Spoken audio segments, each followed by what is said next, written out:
कलाई में दर्द होना एक बहुत कॉमन चीज़ है। तो जब भी हम देखते हैं अगर कलाई में दर्द है तो इसके क्या कारण हो सकते हैं। कलाई में दर्द नॉर्मली दो कारणों से हम देख सकते हैं। पहला अगर चोट लगने की वजह से है, या दूसरा चोट नहीं लगी और किसी और कारण से है। तो अगर चोट लगनी है जिसकी वजह से अगर फ्रैक्चर हो गया है, तो फ्रैक्चर नॉर्मली ऑस्टियोपोरोसिस की वजह से होता है और वो 60 साल से ऊपर के लोगों में देखा जाता है। इसके सिवा चोट लगने से टेंडनाइटिस या जो टेंडन होते हैं मांसपेशियों के, उसमें भी सूजन आ सकती है। तो टेंडनाइटिस रिलेटेड पेन जो है ये यंग पेशेंट्स में भी होता है, खास तौर से जब अगर कलाई इस तरह से मुड़ जाती है, या अगर हम किसी को पंच कर रहे हैं या मुक्का मार रहे हैं, उसमें अगर टेंडन पे चोट लग जाए तो भी इस तरह की दिक्कत हो सकती है।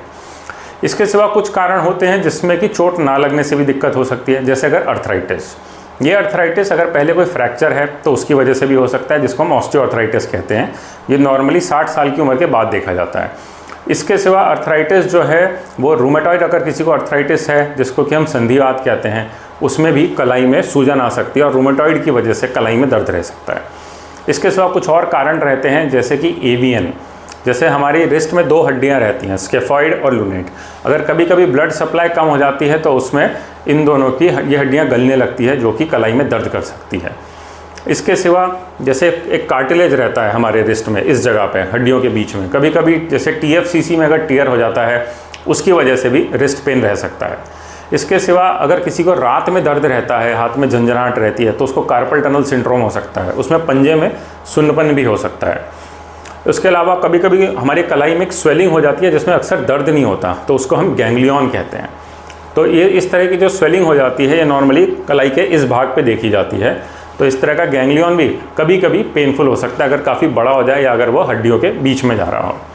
इसके सिवा रिस्ट में पेन होने के और भी बहुत कारण हो सकते हैं, जैसे कि कंप्यूटर जो लोग ज़्यादा यूज़ करते हैं, अगर उनका पोस्चर अच्छा नहीं है या ज़्यादा टाइम तक माउस यूज़ करते हैं और उसमें उनका हाथ इस पोजीशन में रहता है जब वो माउस को पकड़े हुए हैं, तो ख़राब पोस्चर की वजह से भी कलाई में दर्द हो सकता है। तो ये कुछ कॉमन कारण हैं जिनकी वजह से कि कलाई में दर्द हो सकता है। अब अगर आपको दर्द बहुत रहता है तो आप अपने डॉक्टर को दिखाइए। हो सकता है वो आपका एक्सरे या MRI करके देखें और वो देखें कि किस कारण से, इनमें से क्या कारण है जिसकी वजह से कि दर्द हो रहा है। अगर आपको दर्द रहता है तो हो सकता है शुरू में वो आपको कुछ पेन की मेडिसिन दें, स्वेलिंग कम करने की मेडिसिन दें, रिस्ट मोबिलाइज़र दें, फिजियोथेरेपी शुरू कराएं, या आपका पोस्चर सही रखने को आपको बोलें।